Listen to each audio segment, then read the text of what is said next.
स्वतःच्या बायकोला सिंदूर लावत नाही, दुसऱ्याला सिंदूर द्यायला तयार नाही. बऱ्याच जणांना वाटायचं की हे अवजड उद्योग खातं शिवसेनेला काय दिलं जातं, परंतु हे मोठं खातं होतं. आज हे सगळ्याच्या सगळं केंद्रातल्या मोदीच्या सरकारने विकून टाकलेलं आहे.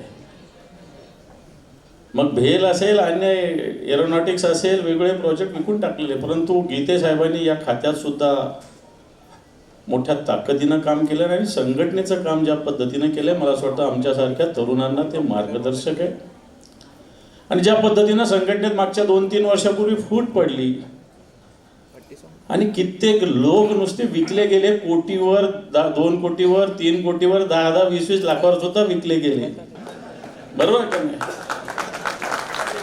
एवढा देश युक्रेन त्यांनी रशियासारख्या मोठ्या देशावर 40 ड्रोन टाकले, 40, आणि 18 महिने आधी प्लॅन केले. हे काय सांगतात 3 दिवस केलं काय, आणि देशात सगळीकडे सिंदूर घेऊन फिरू लागलेले.